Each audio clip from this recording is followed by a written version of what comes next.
children, I hope you have gone through my previous video, and today we will continue further. Today we will study about the periodic properties of elements. Periodic properties are the properties which are dependent on electronic configuration. Now first is atomic size or atomic radius. It is equal to distance from center to the center of the nucleus to the point where electron density is maximum. So there are four types of atomic radius. First is covalent radius. Covalent radius is half of the distance between center of two nucleus of same atom which are joined together by a covalent bond, single covalent bond. Next is van der Waals radius. In van der Waals radius, it is the internuclear distance between two bonded adjacent atoms belonging to molecules having identical atoms in solid state. Like for example, the noble gases, they don't form any bond, so between those two there is only van der Waals forces. So between the two nearest neighbors, you divide it by the distance of the nucleus, distance between two nucleus of two nearest neighbors is divided by 2 and you get the van der Waals radius. And metallic radius or crystal radius is the distance, again half the distance between two adjacent metal ions in metallic lattice. Now in these cases the smallest distance is covalent radius. Why? Because covalent bond brings the nucleus closer to each other. Then metallic radius, and the least is van der Waals radius, because there is no bond formation in case of van der Waals forces. Now next is ionic radius.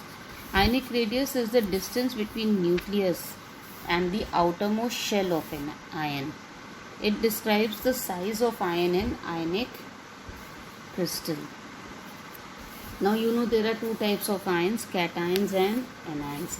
A cation is formed when you lose an electron, anion is formed when you gain an electron. So the radius of cation is always smaller than atomic radius, whereas radius of anion is always larger than atomic radius, because in cation you have lost one electron, so the negative charge becomes less and the electrons come closer to the nucleus, whereas in case of anion you have gained an electron, so the nuclear charge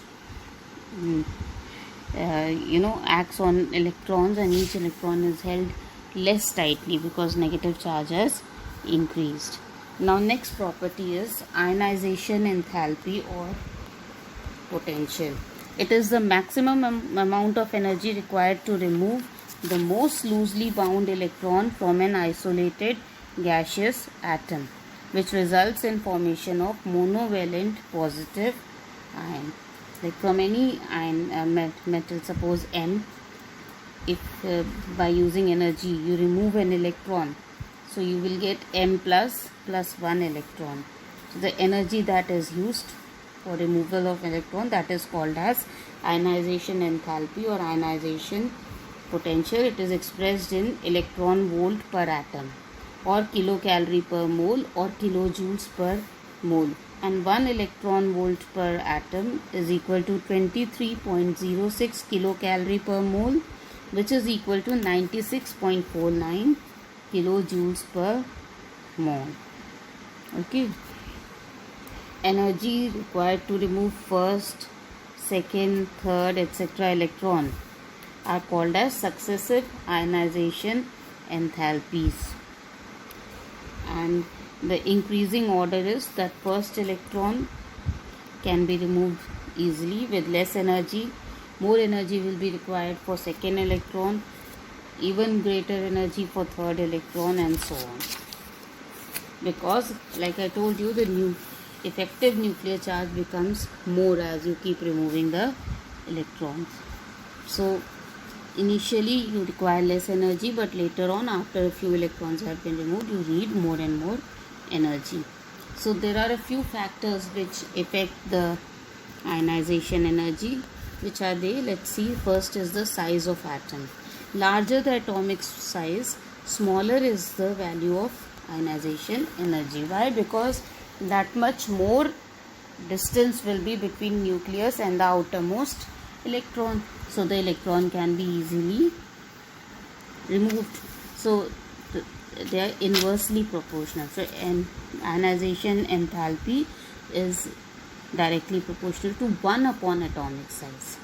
Okay, or you can say ionization enthalpy is inversely proportional to atomic size. Second is screening effect. More the screening effect, lesser will be the value of ionization energy. What is the meaning of screening effect? Screening effect is like, in a classroom, the child who is sitting in the front row is easily visible to the teacher, but the child who is sitting at the last, most of you prefer to sit at the last. Why? So that you will be hidden by the children sitting in front of you and teacher will not be able to see you. Same thing happens with the electrons. If there are more electrons in between the nucleus and the outermost electron, then there will be a screening effect. Nuclear charge on them will be less. As such, the ionization, less energy will be required to remove electron from the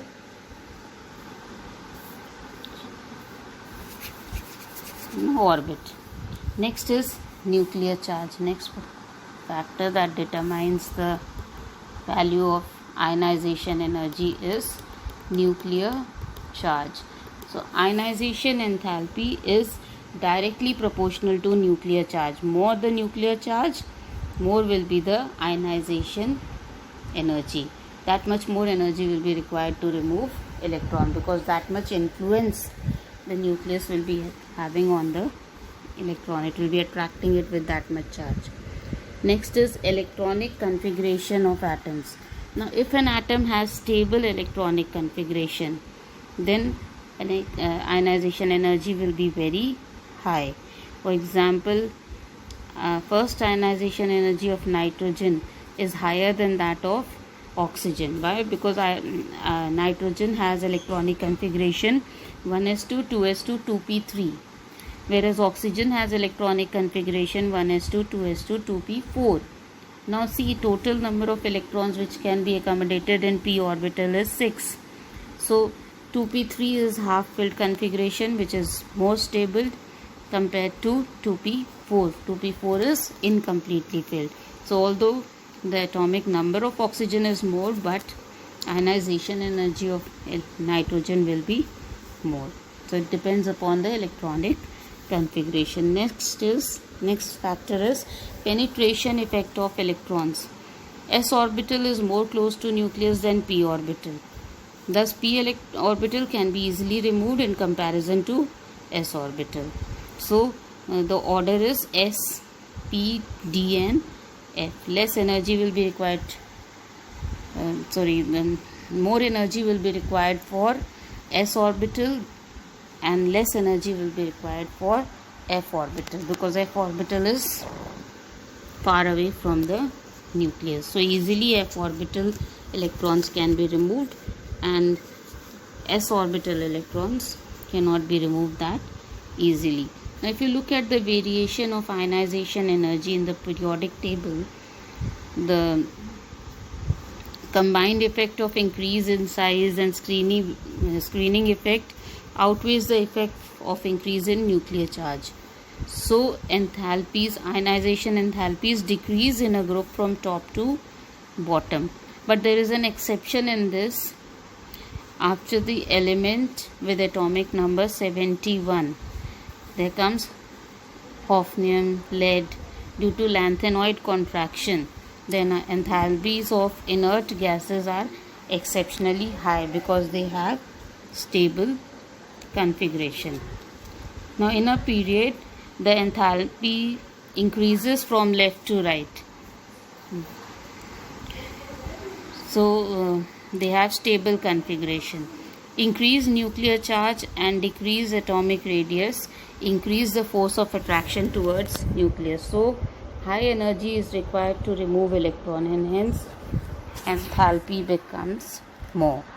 So stability of symmetrical configuration is in the order D5, P3, D10, P6. Now there are a few exceptions Beryllium is enthalpy of beryllium is higher than boron, nitrogen is higher than oxygen, magnesium is higher than aluminium, and phosphorus is higher than sulfur. That is, I told you, due to electronic configuration.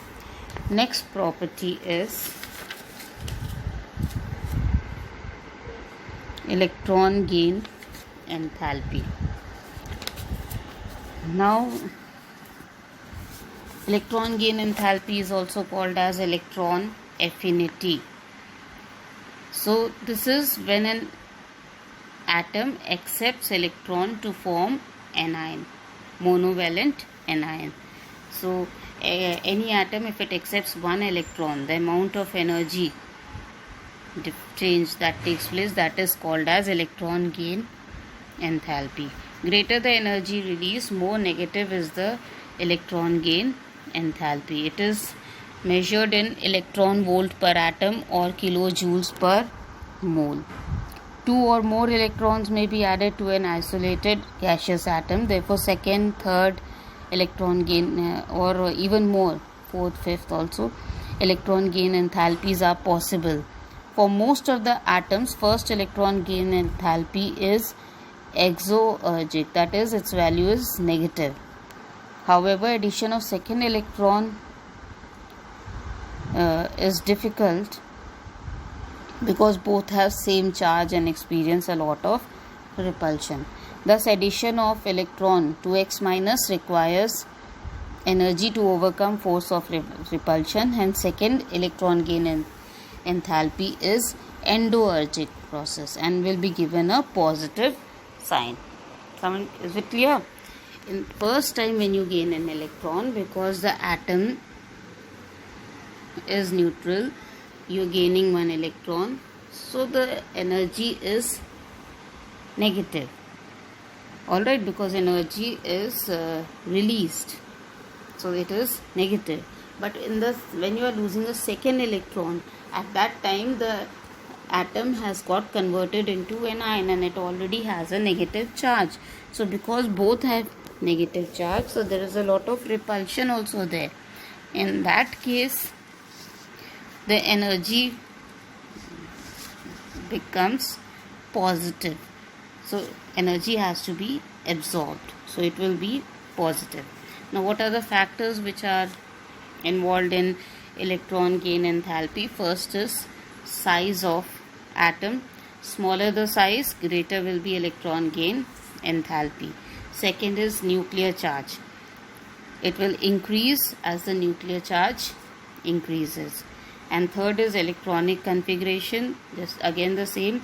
Stable configuration have little or no tendency to accept further electrons. So, and what is the variation? In group electron gain enthalpy becomes less negative in going down a group, and their values are highly negative for halogens. In a period, it becomes more and more negative on moving from left to right due to decrease in size and increase in nuclear charge. Now here also there are some exceptions, like in second group alkaline earth metals, beryllium, magnesium, electron gain enthalpy is positive due to completely filled s orbital. Electron gain enthalpy of nitrogen is positive due to half filled p orbital. Electron gain enthalpy of halogen is most negative among all elements, but electron gain enthalpy of chlorine is more negative than fluorine due to inter-electronic repulsion in small size fluorine atom. And electron gain enthalpy of noble gases is positive because they have stable configuration. So these are a few exceptions. Next is electronegativity. This is the property of a bonded atom in which there is a tendency of atom to attract shared electron towards itself. When a covalent bond is formed, there is sharing of electrons. But in that sharing also, if one atom pulls the shared pair more towards its side, then that is known as electronegativity.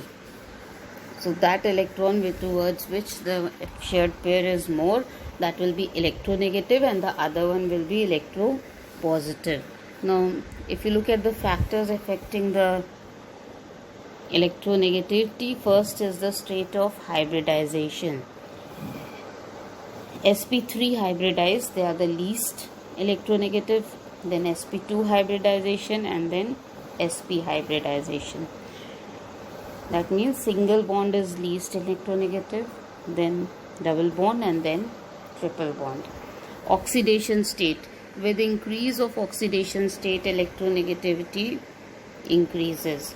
Now if you look in a group, electronegativity decreases on moving from top to bottom in a group, whereas it increases from moving left to right in a period. Okay. Now next is periodicity.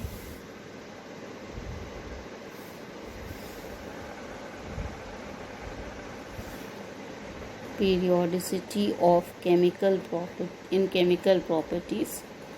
In this, first is valence or oxidation state. Now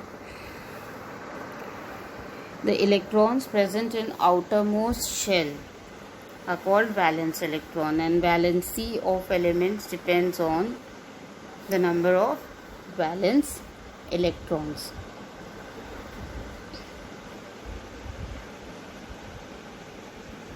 Now transition elements show variable valency because they involve valence electrons in n-1 d orbital.